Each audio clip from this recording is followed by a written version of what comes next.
नमस्कार साथियों, बंटी क्लासेस में आप सभी का स्वागत है। तो आज की क्लास में इंपॉर्टेंट क्वेश्चन आंसर कराएंगे आपको 802 पेपर के। जी हाँ दोस्तों, 802 पेपर होता है। आपकी जो सब्जेक्ट होती है उसका नाम होता है समसामयिक भारतीय समाज में शिक्षा, जिसका कोड 802 होता है। MP DLED फर्स्ट ईयर यानी प्रथम वर्ष वाले स्टूडेंट की क्लास है, ये फर्स्ट क्लास है। ठीक है, इसमें सभी इंपॉर्टेंट क्वेश्चन आंसर कराएंगे जो आपको आने वाले एग्जाम में देखने को मिल सकते हैं। 802 पेपर का जब आपका एग्जाम होगा, पेपर होगा, तो उसमें आपको ये क्वेश्चन देखने को मिल सकते हैं। सभी क्वेश्चन इम्पोर्टेंट है, सरल व आसान भाषा में आपको अच्छे से इनको समझना है, पढ़ना है, देखना है क्लास को। ठीक है, इनमें से बहुत सारे क्वेश्चन आपको देखने को मिलेंगे, तो एक एक करके सारे क्वेश्चन आपको कराएंगे जो इम्पोर्टेंट है। तो उससे पहले अभी तक आपने बंटी क्लास यूट्यूब चैनल को सब्सक्राइब नहीं किया है तो सब्सक्राइब कर दो, और भी इम्पोर्टेंट क्वेश्चन आंसर की क्लास देखने के लिए और MP DLED की जानकारी के लिए वीडियो को लाइक कर देना। सबसे ज़्यादा लाइक आने चाहिए इस वीडियो पर, ताकि मैं आपके लिए नेक्स्ट क्लास भी लेके आ सकूँ। ठीक है, कम से कम 100 लाइक करा दो जल्दी से, और मैं आपकी नेक्स्ट क्लास भी लेके आऊँगा। इंपॉर्टेंट रेगुलर आपको क्लासेस दी जाएंगी, तो आप जुड़े रहें। और सबसे ज़्यादा इंपॉर्टेंट मैं आपको बता दूं, अगर आपने अभी तक बंटी क्लासेस के नोट्स परचेस नहीं किए, शॉर्ट नोट्स नहीं लिए, तो आपको ये नंबर दिखाई दे रहा है 72 40 28 72 81। सभी सब्जेक्ट के नोट्स ले लें आप जल्दी से इस व्हाट्सएप पर मैसेज करके, क्योंकि नोट्स ज़रूरी है। क्लास आप देखोगे, क्लास के ये PDF जो हम आपको क्वेश्चन आंसर करा रहे हैं, ये भी आपको नोट्स के साथ ही मिल जाएंगे। तो आप नोट्स परचेज जरूर कर लें ध्यान से, क्योंकि नोट्स में इंपॉर्टेंट क्वेश्चन आंसर है। नोट्स से हर बार बहुत सारे क्वेश्चन मैच करते हैं, जिनसे एग्जाम में बच्चे बहुत ज़्यादा अच्छी परसेंटेज बना लेते हैं इन्हें पढ़ के कम समय में। ठीक है, क्योंकि इस समय आप सीरीज बुक नहीं पढ़ पाएंगे, आपके पास 1-1.5 महीने का ही समय बचा हुआ है। तो आप नोट्स परचेस कर लें सभी सब्जेक्ट के, उनको पढ़ें अच्छे से, और बंटी क्लासेस की क्लासेस देखें जो इंपॉर्टेंट क्वेश्चन आंसर की है, आपका अच्छा स्कोर हो जाएगा। ठीक है, तो क्वेश्चन स्टार्ट कर रहे हैं। तो हमारा जो क्वेश्चन है वो कह रहा है, शिक्षक एक चेतनशील बुद्धिजीवी के रूप में व्याख्या कीजिए। शिक्षक एक चेतनशील बुद्धिजीवी के रूप में क्या करनी, इसकी व्याख्या करनी। तो ये क्वेश्चन पहले भी आ चुका है MP DLED में। तो पहले हम इसका अर्थ जानेंगे, अर्थ क्या होता है। तो अर्थ की बात करें साथियों, तो यहाँ पे आपको स्पष्ट दिखाई दे रहा है, चेतनशील बुद्धिजीवी का मतलब ऐसा है, ऐसा व्यक्ति। चेतनशील बुद्धिजीवी का अर्थ आपको बता रहे हैं। तो चेतनशील बुद्धिजीवी का मतलब ऐसा व्यक्ति जो जागरूक हो। कैसा हो? जागरूक हो, समझदार हो, सोचने समझने की क्षमता रखता हो। ठीक है, तो ये क्या हो जाएगा, चेतनशील बुद्धिजीवी का अर्थ हो जाएगा व्यक्ति के बारे में। तो आपको ऐसा क्वेश्चन पूछता है तो आप इन पॉइंट के माध्यम से अच्छे से क्वेश्चन को लिख सकते हैं। क्योंकि मैं आपको बता दूं साथियों, यहाँ पे हम जो क्वेश्चन करा रहे हैं, मैं आपको शॉर्ट क्वेश्चन करा रहा हूँ। ठीक है, आसान भाषा में शॉर्ट करा रहा हूँ, क्योंकि आपको जो क्वेश्चन लिखने होते हैं वो शब्दों में लिखने होते हैं। जैसे कि आपसे कई टाइप के क्वेश्चन पूछे जाते हैं, 2 नंबर के, 3 नंबर के, 4 नंबर के, 5 नंबर के, 6 नंबर के। तो इनमें जो सब्जेक्टिव क्वेश्चन होते हैं वो 2 नंबर से स्टार्ट होकर 6 नंबर तक चलते हैं। तो यहाँ पर मैं आपको इतना ध्यान रखना है कि जितने नंबर का क्वेश्चन है उसी हिसाब से शब्द सीमा दे रखी होती है, तो उन्हीं शब्द सीमा के अकॉर्डिंग आपको आंसर लिखना होता है। ठीक है, जैसे हम 2 नंबर के क्वेश्चन की बात करें तो इसमें आपको 30 शब्द लिखने होते हैं इसके आंसर में।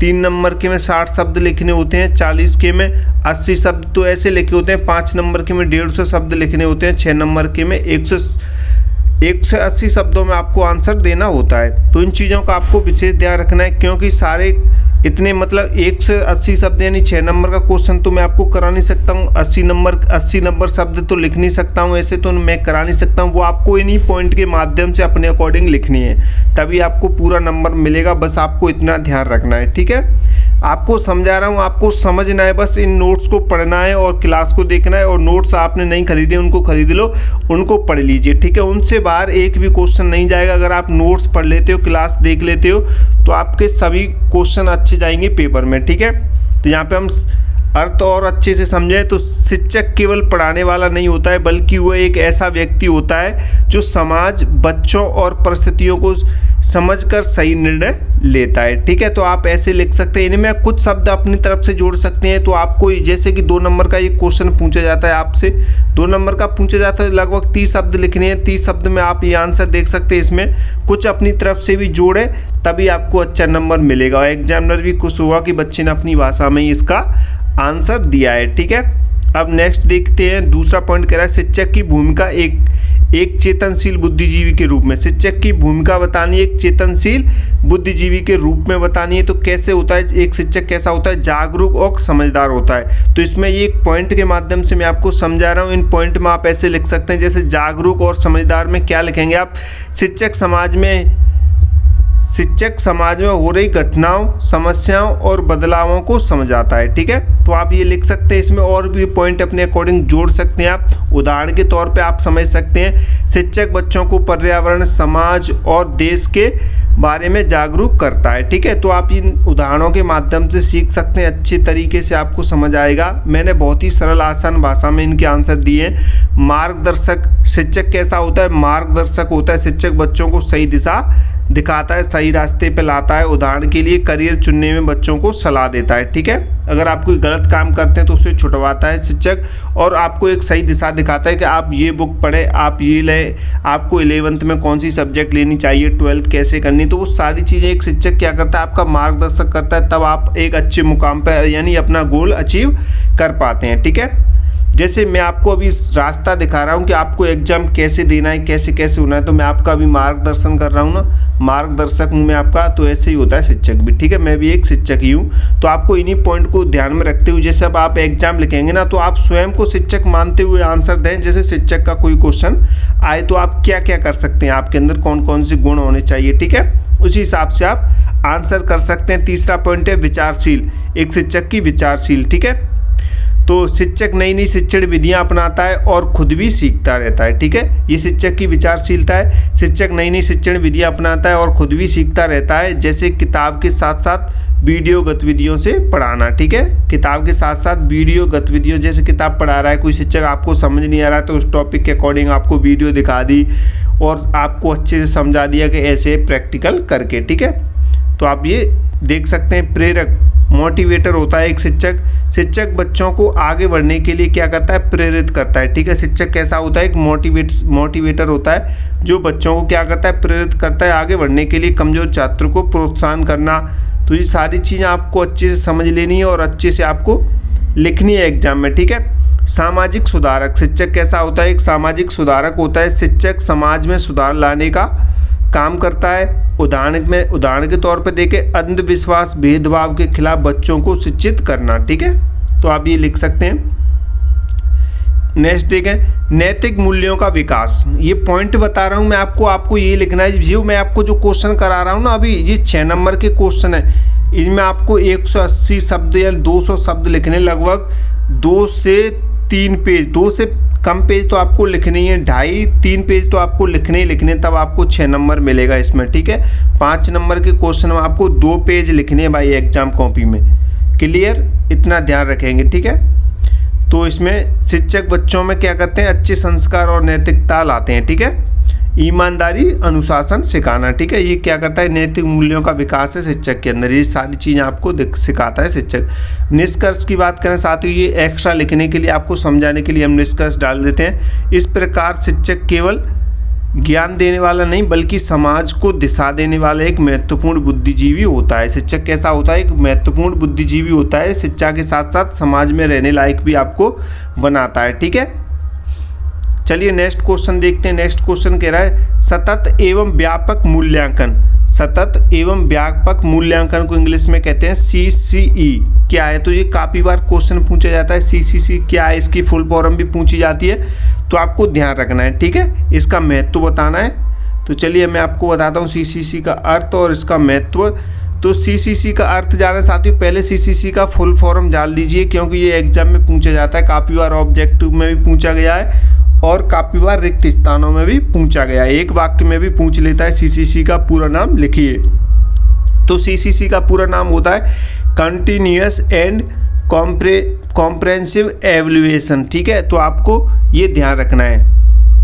ये CCC का फुल फॉर्म अच्छे से ध्यान रखना, अच्छे से याद कर लेना है और इसका सरल भाषा में अर्थ जाना। यह एक ऐसी प्रक्रिया है जिसमें बच्चों का लगातार, सतत और हर क्षेत्र में व्यापक मूल्यांकन किया जाता है। लगातार यानी सतत, लगातार चलता रहता है बच्चों का, और उसके बाद हर क्षेत्र में यानी व्यापक यानी बड़ा, हर क्षेत्र में मूल्यांकन किया जाता है। ठीक है, ये इसका सरल भाषा में अर्थ दिया गया है CCC का, तो आप इसे अच्छे से पढ़ें समझें। ठीक है, CCC के 2 भाग होते हैं, सतत मूल्यांकन और व्यापक मूल्यांकन। ठीक है, इंग्लिश में आप देख सकते हैं कॉन्टिन्यूअस एवल्यूएशन। ठीक है, तो सतत मूल्यांकन में क्या होता है आप यहाँ पे देखेंगे, ये पूछा जाता है क्वेश्चन 2 नंबर में, 3 नंबर में सतत मूल्यांकन क्या है, तो आप बताइए। 5-6 नंबर में पूछा गया क्वेश्चन है, 5 और 6 नंबर में। ठीक है, पूरे साल बच्चों का मूल्यांकन होता है। इसमें सतत मूल्यांकन में क्या होता है, पूरे साल बच्चों का मूल्यांकन होता है, केवल साल के अंत में परीक्षा नहीं होती है। इसमें केवल साल के अंत में परीक्षा नहीं होती, पूरे साल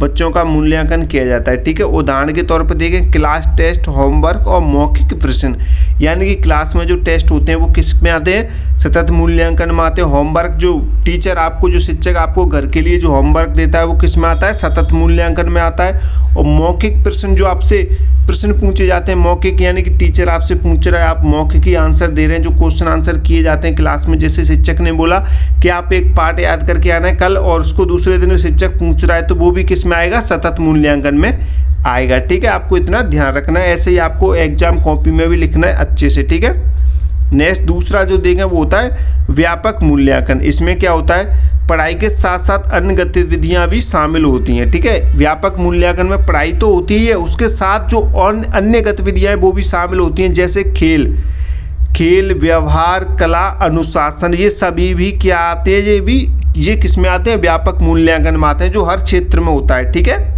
हर क्षेत्र में होता है, तो ये किस में आता है, व्यापक मूल्यांकन में आता है। इतना ध्यान रखना है, खेल, व्यवहार, कला, अनुशासन, पढ़ाई के साथ साथ ये भी चीज़ें होनी जरूरी है, इम्पोर्टेंट है व्यापक मूल्यांकन के लिए। ठीक है, क्लियर। अब नेक्स्ट देखें CCC के उद्देश्य, ये भी इम्पोर्टेंट है भाई, पूछा जाता है काफ़ी बार 2 नंबर में, 3 नंबर में, ये छोटे छोटे क्वेश्चन है, पूछे जाते हैं। ठीक है, तो CCC के उद्देश्य लिखिए, आपसे पूछ सकता है सतत और व्यापक के उद्देश्य। ठीक है, मूल्यांकन के उद्देश्य, तो बच्चों का संपूर्ण विकास करना।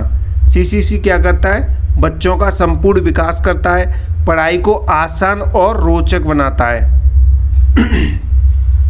पढ़ाई को कैसा बनाता है, आसान और रोचक बनाता है, परीक्षा के डर को कम करता है। CCE क्या करता है, परीक्षा के डर को कम करता है। ठीक है, हर बच्चे की क्षमता पहचानना, हर बच्चे की क्षमता पहचानना। ठीक है, अगर आप रोजीना टेस्ट लेंगे, 2 दिन में या सप्ताह में टेस्ट लेते हैं, तो आपको पता चलेगा कि इसमें CCC में क्या आता है, सतत और व्यापक दोनों मूल्यांकन आते हैं। तो हर बच्चे की क्षमता पहचानना, यानी कि आप कोई खेल खिला रहे हैं तो बच्चे को खेल खिलाएंगे तो आपको पता चलेगा बच्चा कहाँ पे कमज़ोर है, आपको कैसे उसे तैयार करना है। अगर आप उसे एजुकेशन में देखें, अगर आप क्लास में पाठ पढ़ा रहे हैं तो बच्चे को, आप उस बच्चे को किताब पकड़ा के आप पढ़ा रहे हैं, तो आपको समझ आएगा बच्चा कहाँ अटक रहा है, क्या कमजोरी है। तो हर बच्चे की क्षमता पहचानना। ठीक है, और परीक्षा के डर को कम करना, आप बच्चे को डर लग रहा है तो आप उसे समझाएं कैसे एग्जाम देना है, कैसे लिखना है, वो सारी चीज़ आप बताएंगे तो बच्चे के अंदर का डर खत्म हो जाएगा। ठीक है, तो ये सारी चीज़ें, ये उद्देश्य किसके हैं, CCE के उद्देश्य हैं, सतत एवं व्यापक मूल्यांकन के।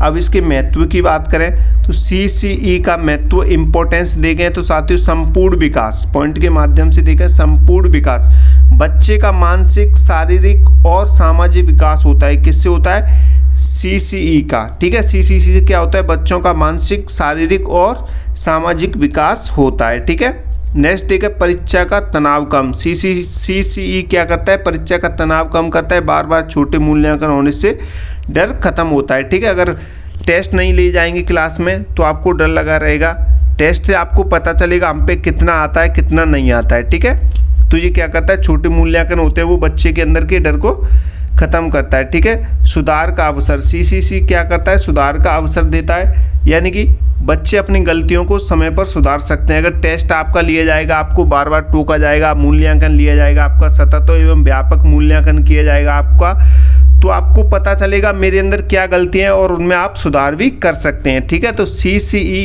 ये भी काम करता है, और CCE के काम ये भी है, शिक्षक को मदद। ठीक है, शिक्षक बच्चे की कमजोरी पहचान सकता है। ठीक है, CCE के माध्यम से बच्चा, जो शिक्षक होता है वो बच्चे की कमजोरी का पता लगा सकता है, कमजोरी पहचान सकता है। ठीक है, सभी छात्रों पर ध्यान, हर बच्चे को समान अवसर मिलता है CCE के माध्यम से। ठीक है, नेक्स्ट उदाहरण के तौर पर देखेंगे, शिक्षक हर महीने टेस्ट लेता है। ठीक है, CCE में क्या होता है, शिक्षक हर महीने टेस्ट लेता है, प्रोजेक्ट, खेल, गतिविधि के आधार पर अंक देता है। ठीक है, इन्हीं गतिविधियों के आधार पर आपको अंक मिलते हैं। निष्कर्ष में देखें, निष्कर्ष कह रहा है सीसीई होता है, वो सीसीई जो प्रणाली है, सीसीई प्रणाली से शिक्षा अधिक प्रभावी, रोचक और छात्र केंद्रित बनती है। ठीक है, सीसी से क्या ऐसी बनती है, छात्र केंद्रित बनती है। आपको ये ध्यान रखना है, आपको जैसे मैंने बताया है वैसे ही आपको इसे पढ़ना है, तैयार करना है। क्वेश्चन जब भी पूछे आपको ऐसे ही सरल व आसान भाषा में आपको आंसर लिखना है, अपने मन से लिखना है, अपने अंदर से जो भी पॉइंट आप बना सकते हो, जितना बना सकते हो, इन पॉइंट को ध्यान में रखते हुए आप बनाइए और अच्छे से एग्जाम में लिख के आइए। आपका एक भी नंबर नहीं कटेगा, आपको पूरा नंबर मिलेगा, ये मैं गारंटी के साथ कह सकता हूँ। ठीक है, नेक्स्ट क्वेश्चन कह रहा है शिक्षा से संबंधित अधिनियम एवं योजना बताइए। शिक्षा से संबंधित अधिनियम एवं योजना बतानी है आपको। तो प्रस्तावना यानी इंट्रोडक्शन स्टार्ट करें। शिक्षा किसी भी देश के विकास का आधार होती है, इसलिए सरकार समय समय पर अधिनियम योजनाएं बनाती है ताकि सभी लोगों को अच्छी शिक्षा मिल सके। ठीक है, समय समय पर सरकार क्या बनाती है, अधिनियम और योजनाएं बनाती है ताकि सभी लोगों को अच्छी शिक्षा मिल सके। तो ये प्रस्तावना यानी स्टार्टिंग में आप ये लिख सकते हैं। अगर आपसे ऐसा क्वेश्चन पूछा जाता है शिक्षा से संबंधित, तो शिक्षा के बारे में ये थोड़ा सा इंट्रोडक्शन है, आप इसे समझेंगे और अच्छे से लिखेंगे। अगर ऐसा क्वेश्चन, इससे रिलेटेड क्वेश्चन कोई भी पूछा जाए तो ऐसा नहीं कि ये क्वेश्चन दिया गया है यही क्वेश्चन सेम टू सेम आए, थोड़ा इससे रिलेटेड भी आ सकता है, संबंधित भी आ सकता है, तब भी आप ये लिख सकते हैं, आपको अच्छा नंबर मिल जाएगा। ठीक है, तो यहाँ पे देखें शिक्षा से संबंधित प्रमुख अधिनियम एक्ट की बात करेंगे यहाँ पे हम। तो पहला एक्ट होता है शिक्षा का अधिकार अधिनियम, आरटीई एक्ट 2009। ठीक है, आपको ये ध्यान रखना है। तो इसमें क्या क्या होता है मैं आपको कुछ पॉइंट के माध्यम से समझाऊंगा, बाकी आप इसे लिखें अपनी कॉपी में। अगर ये क्वेश्चन आपसे पूछा जाता है तो इस टाइप का क्वेश्चन 6 से 14 वर्ष के बच्चों के लिए मुक्त शिक्षा और अनिवार्य शिक्षा। ठीक है, पहला पॉइंट 6 से 14 वर्ष के बच्चों के लिए मुक्त और अनिवार्य शिक्षा। दूसरा पॉइंट कह रहा है हमारा हर बच्चे को पास के स्कूल में प्रवेश का अधिकार। हर बच्चे को पास के स्कूल में प्रवेश का अधिकार, ये किसमें, ये शिक्षा का अधिकार अधिनियम आरटी एक्ट 2009 में बताए गए पॉइंट हैं ये। ठीक है, निजी स्कूलों में भी गरीब बच्चों के लिए सीट आरक्षित। ठीक है, निजी स्कूलों में भी गरीब बच्चों के लिए सीट आरक्षित। उदाहरण के तौर पे यहाँ पे देख सकते हैं गरीब परिवार का बच्चा भी बिना फीस के स्कूल में पढ़ सकता है। सबसे अच्छी बात लिखी हुई है यहाँ पे, तो आप इसे अच्छे से पढ़ें। ये नोट्स भी आपको नोट्स के साथ मिल जाएंगे अगर आपने नोट्स परचेस कर रखे हैं तो।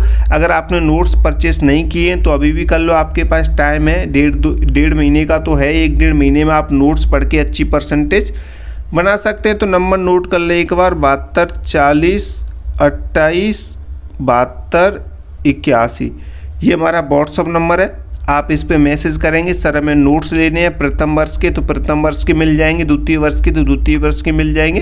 तो आप नोट्स ले लीजिए थोड़े से पैसे खर्च करके। ठीक है, ये मौका आपको बार बार नहीं मिलेगा।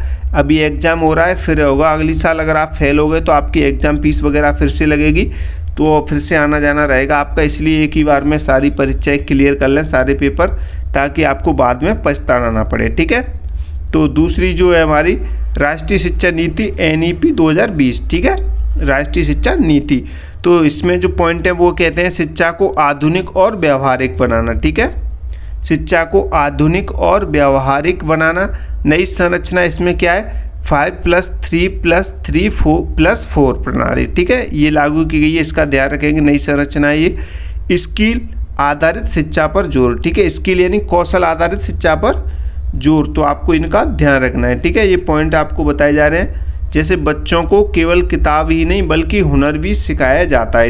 इसके अकॉर्डिंग जो NEP 2020 है इसमें बताया जाता है कि बच्चों को केवल किताब ही ज्ञान नहीं बल्कि हुनर भी सिखाया जाना चाहिए। ठीक है,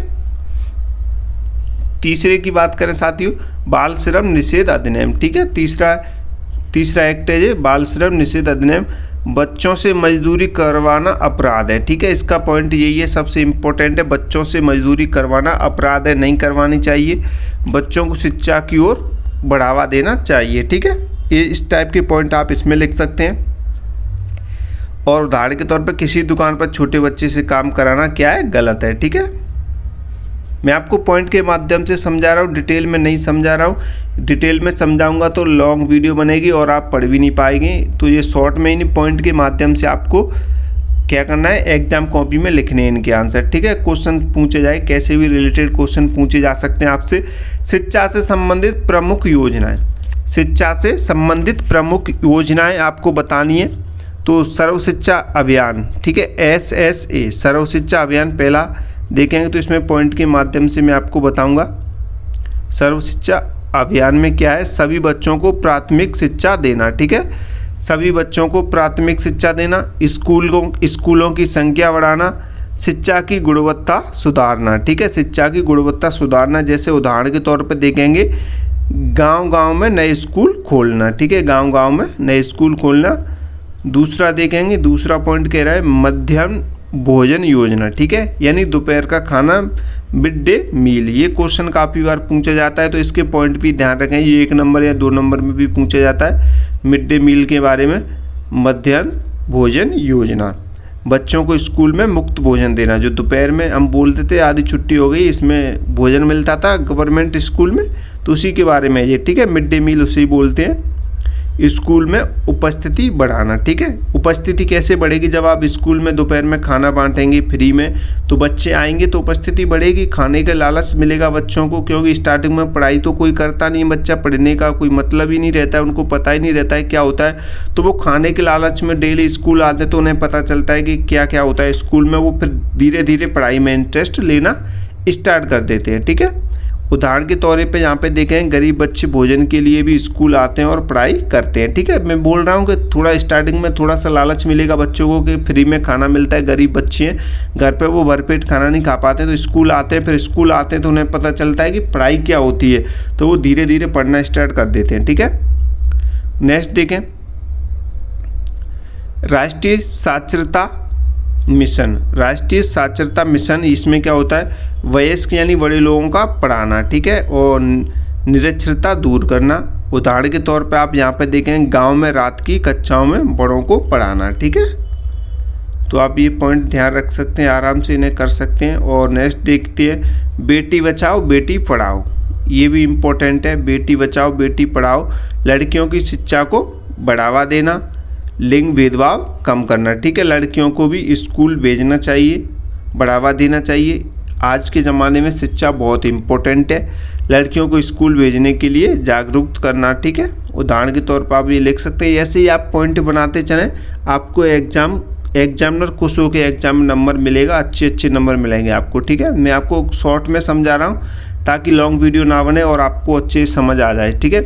समग्र शिक्षा अभियान, समग्र शिक्षा अभियान, इसमें होता है स्कूल शिक्षा को एक साथ सुधारना, स्कूल शिक्षा को एक साथ सुधारना। पहले आप समग्र शिक्षा अभियान, यानी समग्र यानी सभी, सब जो समग्र यानी समग्र यानी सभी शिक्षा अभियान, ठीक है, सब जो कर सकते हैं हम, स्कूल शिक्षा को एक साथ सुधारना, प्राथमिक से माध्यमिक स्तर तक विकास करना, ठीक है। तो आप इस टाइप के पॉइंट आप लिख सकते हैं अच्छे से। और निष्कर्ष में आप देख सकते हैं, निष्कर्ष इम्पोर्टेंट होता है। तो निष्कर्ष के तौर पर आप देखें, इन सभी अधिनियमों और योजनाओं का उद्देश्य होता है, वो क्या होता है, सभी बच्चों को शिक्षा देना, शिक्षा को बेहतर बनाना और समाज में समानता लाना, ठीक है। तो आप इस टाइप के पॉइंट आप लिखेंगे तो आपको अच्छे नंबर मिलेंगे। उम्मीद है हमें, ऐसे ही हम हर साल समझाते हैं बच्चों को, और आप अपने मन से लिख के आएंगे, पॉइंट बनाएंगे तो आपको अच्छा नंबर मिलेगा। बस आपको ध्यान रखना है, थोड़ा बहुत पढ़ना तो पड़ेगा आपको, बिना पढ़े कुछ नहीं होगा। इसलिए हम इम्पोर्टेंट कराते हैं सरल और आसान भाषा में। इन क्लास के साथ साथ आप नोट्स भी परचेस कर लें। नोट्स के लिए नंबर नोट कर लें, 72 40 28 72 81, ये हमारा व्हाट्सअप नंबर है। आप नोट्स परचेस कर लो जल्दी से। नोट्स परचेस करने में कोई भी स्टूडेंट कंजूसी ना करे, मैं बोल रहा हूँ, नहीं तो बाद में आप पछताओगे, ठीक है। तो नोट्स ले लो, इम्पोर्टेंट क्वेश्चन आंसर, ठीक है। और भाई लाइक बहुत कम आ रही है, लाइक करो भाई स्टूडेंट, यार लाइक तो करो। आप लोग लाइक नहीं करते हैं, बताओ। मैं आपके लिए क्लासेस स्टार्ट करेंगे, आपको इंपॉर्टेंट क्वेश्चन आंसर करा रहा हूँ। आप व्हाट्सअप कमेंट करते हैं, मैसेज करते हैं कि सर क्लास कब स्टार्ट करोगे, क्लास स्टार्ट करो। जब क्लास स्टार्ट करते हैं तो आप लोग देखते नहीं हैं, लाइक भी नहीं करते हैं। लाइक किया करो, सभी स्टूडेंट लाइक करो, कमेंट करो, ठीक है। तो सरल निष्कर्ष देख सकते हैं आप यहाँ पे, सरकार की योजनाएं और कानून यह सुनिश्चित करते हैं कि कोई भी बच्चा शिक्षा से वंचित ना रहे। ठीक है, तो निष्कर्ष में आप लिख सकते हैं। चलिए नेक्स्ट क्वेश्चन देखते हैं। नेक्स्ट क्वेश्चन क्या कह रहा है, जिला प्राथमिक शिक्षा कार्यक्रम के उद्देश्य एवं विशेषताएं लिखिए। जिला प्राथमिक शिक्षा कार्यक्रम यानी कि DPEP के उद्देश्य एवं विशेषताएं आपको लिखनी है। DPEP जिला प्राथमिक शिक्षा कार्यक्रम हिंदी में कहते हैं और इंग्लिश में आप यहाँ पे देख सकते हैं DPEP जो कि डिस्ट्रिक्ट प्राइमरी एजुकेशन प्रोग्राम होता है। ठीक है, आप ये देख सकते हैं, आप यहाँ पे देख सकते हैं डिस्ट्रिक्ट प्राइमरी एजुकेशन प्रोग्राम एक सरकारी योजना है जिसका उद्देश्य प्राथमिक शिक्षा को मजबूत और बेहतर बनाना है। ठीक है, इतना आपको ध्यान रखना है क्योंकि यहाँ से क्वेश्चन काफ़ी बार पूछे जाते हैं, तो आपको ये ध्यान रखना है। ठीक है, ये योजना खासकर कम विकसित जिलों में लागू की गई थी। ठीक है, जो ऐसे ज़िले जिनमें कम विकास हुआ है एजुकेशन को लेकर, स्कूल को लेकर, तो वहाँ पे ये जो योजना है वो लागू की गई है। ठीक है, तो यहाँ पे हम देखेंगे एक एक करके सारे पॉइंट देखेंगे। DPEP के उद्देश्य, यहाँ पे पहला पॉइंट है सभी बच्चों को शिक्षा देना। DPEP का पहला उद्देश्य है सभी बच्चों को शिक्षा देना। यहाँ पे जो ऑब्जेक्टिव भी क्वेश्चन पूछा जाता है आपसे, तो हर बच्चे को स्कूल तक पहुँचाना। ठीक है, मेन उद्देश्य है इसका हर बच्चे को स्कूल तक पहुँचाना। नेक्स्ट देखें, ड्रॉप आउट कम करना। DPEP का जो काम होता है वो ड्रॉप आउट कम करना होता है। जो बच्चे स्कूल छोड़ देते हैं उन्हें वापस लाना। ठीक है, जो बच्चे स्कूल छोड़ जाते हैं उन्हें वापस लाना। बालिका शिक्षा बढ़ाना यानी लड़कियों को ज़्यादा से ज़्यादा पढ़ाना। नेक्स्ट देखते हैं, शिक्षा की गुणवत्ता सुधारना। शिक्षा की गुणवत्ता सुधारना यानी कि अच्छे शिक्षक और बेहतर पढ़ाई। ठीक है, अच्छे शिक्षक से बेहतर पढ़ाई करना और पिछड़े वर्गों पर ध्यान देना, जैसे गरीब, दलित, आदिवासी बच्चों को विशेष सुविधा प्रदान करना ताकि वो डेली स्कूल आएँ। DPEP की विशेषताएं देख सकते हैं आप। तो पहली विशेषता जिला स्तर पर योजना। जिला स्तर पर योजना यानी हर जिले की ज़रूरत के अनुसार शिक्षा योजना बनाई जाती है। हर जिले की ज़रूरत के अनुसार शिक्षा योजना बनाई जाती है। ये पहली विशेषता हो जाएगी। दूसरी विशेषता देखें स्थानीय भागीदारी। इसमें आप लिख सकते हैं गांव और समुदाय के लोग भी इसमें भाग लेते हैं। ठीक है, तीसरी देखें, तीसरी विशेषता शिक्षक प्रशिक्षण। शिक्षक प्रशिक्षण, इसमें शिक्षकों को नई नई विधियों की ट्रेनिंग दी जाती है। नेक्स्ट देखते हैं, बालिका शिक्षा पर जोर देना। ठीक है, लड़कियों के लिए विशेष योजनाएं बनाना ताकि वो डेली स्कूल आए और अच्छे से पढ़ाई करें अपनी। ठीक है, गतिविधि आधारित शिक्षा। गतिविधि आधारित शिक्षा में देखें पढ़ाई को रोचक और आसान बनाना। उदाहरण के लिए खेल खेल में पढ़ाना। ठीक है, उदाहरण के तौर पे देख सकते हैं आप, गांव के स्कूल में स्थानीय भाषा में पढ़ाई, बच्चों को खेल और गतिविधियों से सिखाना। ठीक है, गांव के स्कूल में स्थानीय भाषा में पढ़ाई, बच्चों को खेल और गतिविधियों से सिखाना है। अब नेक्स्ट क्वेश्चन देखते हैं। नेक्स्ट क्वेश्चन क्या कह रहा है, सामाजिक रूप से वंचित बालकों की अवधारणा समझाइए तथा उनकी समस्याओं को दूर करने के उपाय बताइए। मैं आपको जो क्वेश्चन करा रहा हूँ ये लॉन्ग क्वेश्चन है, बहुत बड़े क्वेश्चन है। ये 5 और 6 नंबर में पूछे जाते हैं। तो मैं जो क्वेश्चन करा रहा हूँ इनमें से काफ़ी क्वेश्चन शॉर्ट भी हैं। इनके अंदर से भी क्वेश्चन पूछे गए हैं एग्जाम में। तो आप पहले एग्जाम हुए उनमें, तो आपको ध्यान रखना है। ठीक है, अच्छे से करना है, एक भी क्वेश्चन छूटना नहीं है भाई। इंपॉर्टेंट करा रहा हूँ भाई, ये क्वेश्चन आए हुए हैं पहले भी, तो आपको अच्छे से करना है। ठीक है, क्वेश्चन को समझते हुए करना है आपको। और ये सारी नोट्स की PDF आपको नोट्स वाले चैनल में मिल जाएंगी, जहाँ से आपने नोट्स परचेज़ किए हैं वहाँ पे ये सारी चीज़ें मिल जाएंगी। जो क्लास वाली PDF है ये सब कुछ आपको मिल जाएगा। ठीक है, वंचित बालक क्या होते हैं, वंचित बालक क्या होते हैं, आपको ध्यान रखना है। वंचित बालक क्या होते हैं, ये क्वेश्चन है आपसे पूछ रहा है। तो वे बच्चे जिन्हें समाज में असमान अवसर नहीं मिलते होते, यानी समान अवसर नहीं मिले होते हैं, उन्हें सामाजिक रूप से वंचित बालक कहा जाता है। वे बच्चे जिन्हें समाज में समान अवसर यानी कि इक्वल अपॉर्चुनिटीज़ नहीं मिली हैं, उन्हें सामाजिक रूप से वंचित बालक कहा जाता है। ठीक है, सिंपल और सरल शब्दों में सीखें।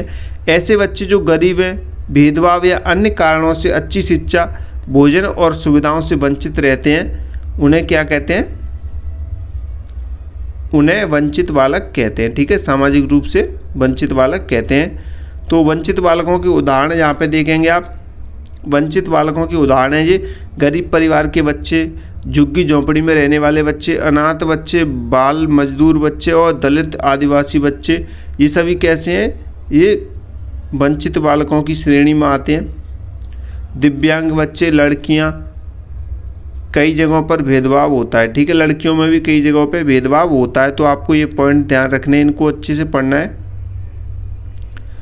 वंचित बालकों की मुख्य समस्याएं, वंचित बालकों की मुख्य जो समस्या होती हैं वो पहली समस्या तो यही होती है आर्थिक समस्या, पढ़ाई के लिए पैसे नहीं होते हैं, किताबें यूनिफॉर्म नहीं खरीद पाते हैं। उदाहरण के लिए बच्चा स्कूल छोड़कर काम करने लगता है, ठीक है, किसके कारण, आर्थिक समस्या के कारण, ठीक है, पैसों की तंगी के कारण। दूसरा, शिक्षा से वंचित होना, स्कूल दूर होता है या सुविधा नहीं होती हैं तो माता पिता पढ़ाई को महत्व नहीं देते हैं, ठीक है। पोषण की कमी, सही भोजन नहीं मिलता है, शरीर और दिमाग का विकास रुक जाता है, ठीक है। सामाजिक भेदभाव, जाति धर्म लिंग के आधार पर भेदभाव, लड़कियों को स्कूल ना भेजना। बाल श्रम, बच्चों से काम करवाया जाता है, पढ़ाई का समय नहीं मिलता है, ठीक है। तो आपको ये पॉइंट ध्यान रखने, इन पॉइंट में जो जो लिखा हुआ है वो आपको अच्छे से पढ़ना है, पहले क्वेश्चन को समझना है, फिर उसका आंसर आप अपने आप दे दोगे, ठीक है। असुरक्षा और शोषण, असुरक्षा और शोषण में आप बच्चे शारीरिक और मानसिक शोषण का शिकार होते हैं, ठीक है। वंचित बालकों की समस्याओं का समाधान, वंचित बालकों की समस्याओं के समाधान, मुक्त और अनिवार्य शिक्षा, मुक्त और अनिवार्य शिक्षा, सभी बच्चों को बिना फीस के शिक्षा मिले, सभी बच्चों को बिना फीस के शिक्षा मिले। उदाहरण के लिए सरकारी स्कूल आरटी एक्ट, ठीक है, अभी हम पहले करा चुके आरटी एक्ट। छात्रवृत्ति और आर्थिक सहायता, छात्रवृत्ति और आर्थिक सहायता, इसमें गरीब बच्चों को पैसे, किताबें यूनिफॉर्म देना, ठीक है। नेक्स्ट देखें मध्याह्न भोजन योजना, स्कूल में पोषण युक्त भोजन देना, इससे बच्चे स्कूल आने लगते हैं। नेक्स्ट देखें जागरूकता फैलाना, माता पिता को शिक्षा का महत्व समझाना। बाल श्रम रोकना, कानून का पालन करवाना। विशेष शिक्षा व्यवस्था, इसमें होता है दिव्यांग बच्चों के लिए अलग अलग व्यवस्था है, ठीक है। समानता और भेदभाव खत्म करना, इसमें सभी बच्चों को बराबर अवसर देना, एक साथ बैठाकर शिक्षा देना। सुरक्षित वातावरण देना, इसमें बच्चों को सुरक्षित और अच्छा माहौल देना। उदाहरण के लिए आप देख सकते हैं सरकार गरीब बच्चों को मुफ्त किताबें, साइकिल और छात्रवृत्ति देती है।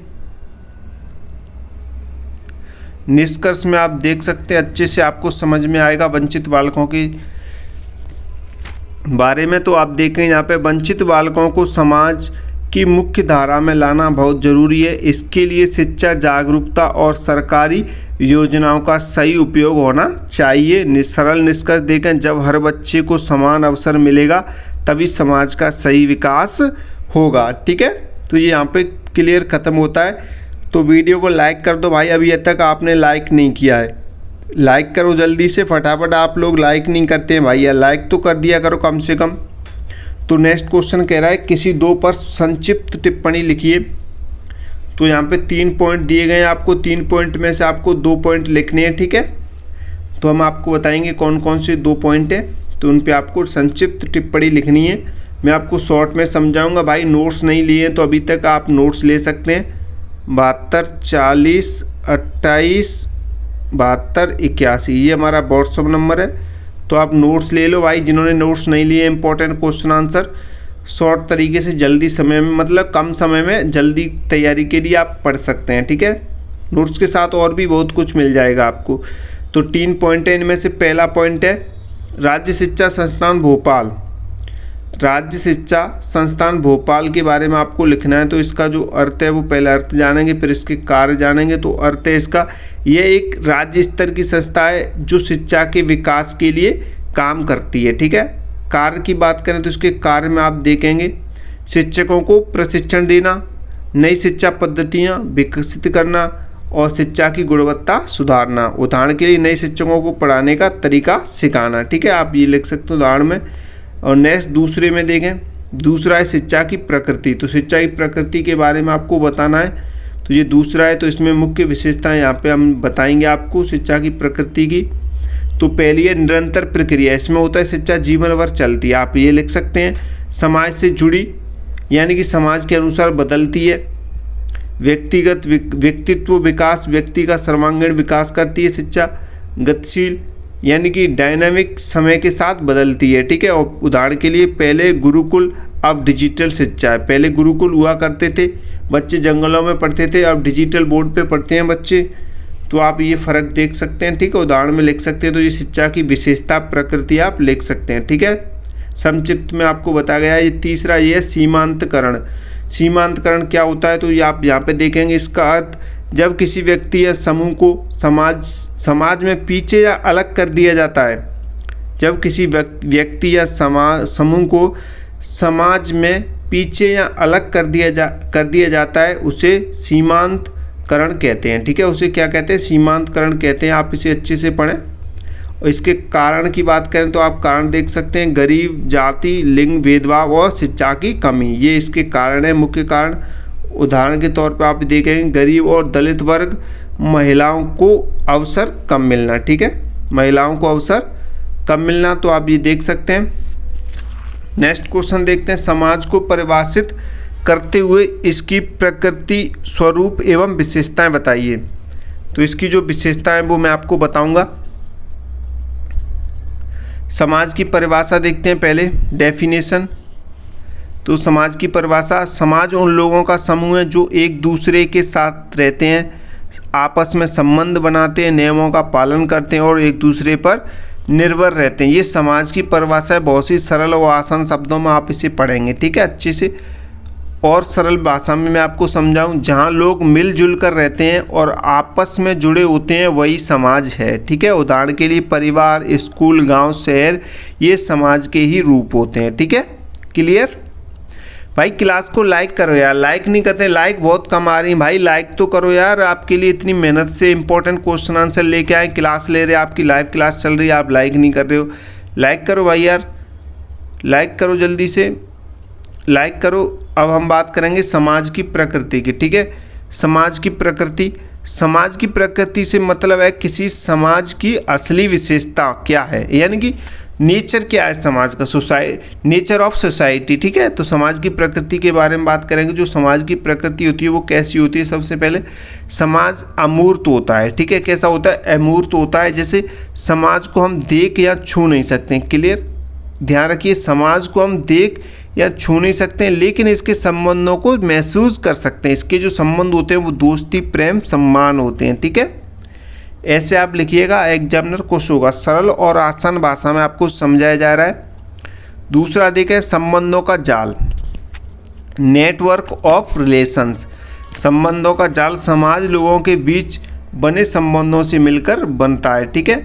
जैसे माता पिता, शिक्षक, छात्र और मित्र, ठीक है। नेक्स्ट बढ़ते हैं, आगे बढ़ते हैं। परिवर्तनशील, यानी समाज समय के साथ बदलता रहता है। जैसे पहले लोग चिट्ठी से बात करते थे, अब मोबाइल से बात करते हैं, ठीक है। तो समाज समय के अनुसार बदलता रहता है। परस्पर निर्भरता, समाज में सभी लोग एक दूसरे पर निर्भर करते हैं। उदाहरण के लिए किसान, डॉक्टर, शिक्षक, ये सभी जरूरी हैं, ठीक है। समाज का स्वरूप, समाज का स्वरूप, समाज कई रूपों में पाया जाता है। समाज क्या है? कई रूपों में पाया जाता है। छोटा और बड़ा, यानी छोटा परिवार यानी बड़ा राष्ट्र, ठीक है। तो समाज कई रूपों में पाया जाता है। और नेक्स्ट बात करें हम संस्थाओं का समूह। संस्थाओं का समूह, समाज कई संस्थाओं से मिलकर बना होता है, जैसे परिवार, शिक्षा, स्कूल, धर्म, सरकार, ठीक है। नेक्स्ट बात करें ग्रामीण और शहरी समाज। ग्रामीण और शहरी समाज, गांव का समाज कैसा होता है? सरल जीवन व्यतीत करने वाला होता है, और शहर का समाज आधुनिक जीवन व्यतीत करने वाला होता है, ठीक है। समाज की विशेषता, समाज की विशेषता यानी कि परस्पर संबंध, लोग एक दूसरे से जुड़े होते हैं। तो ये क्या एक समाज की विशेषता होगी? लोग एक दूसरे से जुड़े रहते हैं। सहयोग, सहयोग भी समाज की विशेषता है। समाज में लोग एक दूसरे की मदद करते हैं।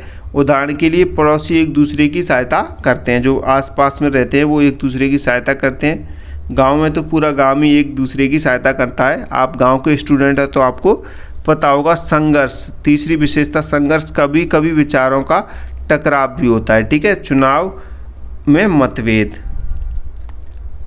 नेक्स्ट देखते हैं, नियम और परंपराएं।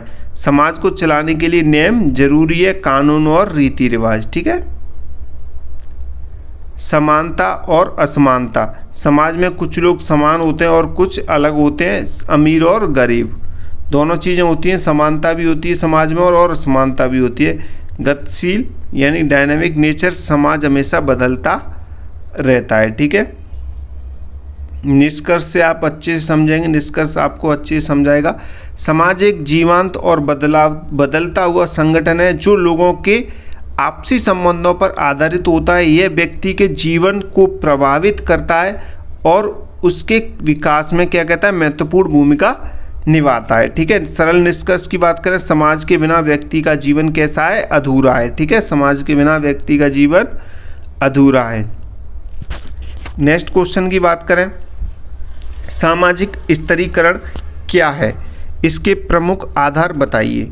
तो सामाजिक स्तरीकरण क्या है, इसके प्रमुख आधार आपको बताने हैं, तो हम यही बताएंगे आपको। सामाजिक स्तरीकरण की सबसे पहले परिभाषा देखेंगे। सामाजिक स्तरीकरण होता क्या है, तो समाज में लोगों को अलग अलग स्तरों यानी कि ऊंचा नीचा में बांटना सामाजिक स्तरीकरण कहलाता है, ठीक है। अलग अलग कैटेगरी वगैरह में ऊंचे नीचे भेदभाव करना क्या कहलाता है, समाज का सामाजिक स्तरीकरण कहलाता है। सरल भाषा में देखें, जब समाज में कुछ लोग ऊपर और कुछ नीचे माने जाते हैं उसे सामाजिक स्तरीकरण कहते हैं। सामाजिक स्तरीकरण कहते हैं। सामाजिक स्तरीकरण की विशेषताएं। सामाजिक स्तरीकरण की विशेषताएं तो कुछ पॉइंट के माध्यम से आपको समझाएंगे। यह हर समाज में पाया जाता है और यह असमानता पैदा करता है। यह स्थायी या अस्थायी हो सकता है, ठीक है। स्थायी भी हो सकता है और अस्थायी भी हो सकता है। सामाजिक स्तरीकरण के प्रमुख आधार की बात करें तो इसमें आर्थिक आधार यानी कि धन और संपत्ति के आधार पर विभाजन होता है। उदाहरण के लिए अमीर और गरीब भी होता है, ठीक है। शिक्षा यानी कि एजुकेशन, शिक्षित और अशिक्षित के बीच अंतर, पढ़े लिखे व्यक्ति को अधिक सम्मान मिलता है और अनपढ़ व्यक्ति को कोई सम्मान नहीं देता है, ठीक है। तो ये ध्यान रखना है आपको, शिक्षित और अशिक्षित के बीच में भी अंतर होता है। शिक्षा और पेशा की बात करें तो काम के आधार पर स्थिति तय होती है, ठीक है। काम के आधार पेशा है जी, तो काम के आधार पर स्थिति तय होती है, जैसे डॉक्टर, इंजीनियर और मजदूर, ठीक है। जाति कास्ट की बात करें, जन्म के आधार पर विभाजन यानी भारत में अधिक प्रचलित है, ये तो अधिक प्रचलित है भारत में जन्म के आधार पर विभाजन। शक्ति और प्रतिष्ठा में बात करें, पावर एंड स्टेटस, ठीक है। तो जिसके पास अधिक शक्ति है और सम्मान होता है उसका स्तर हमेशा कैसा रहता है, ऊंचा होता है, जैसे नेता और अधिकारी। उदाहरण के तौर पे यहाँ पे देखें, अमीर व्यक्ति को समाज में अधिक सम्मान मिलता है, उच्च पद वाले व्यक्ति का प्रभाव अधिक होता है। तो आज की क्लास हम यहीं पे एंड करते हैं, बाकी क्लास हम कल कंटिन्यू करेंगे और इम्पोर्टेंट क्वेश्चन आंसर कराएंगे आपको। तो क्लास को लाइक कर देना, अभी तक लाइक नहीं किया है तो यूट्यूब चैनल को सब्सक्राइब कर देना, अभी सब्सक्राइब नहीं किया है जिन स्टूडेंट ने, और भी आगे इंपॉर्टेंट क्वेश्चन आंसर देखने हैं आपको तो, और MPDLED की सभी जानकारी आपको मिलती रहेंगी। नीचे आपको टेलीग्राम और इंस्टाग्राम का लिंक मिलेगा, आप फॉलो कर लें जरूर ध्यान से, ठीक है। तो मिलते अगली नई क्लास में। जय हिंद, जय भारत।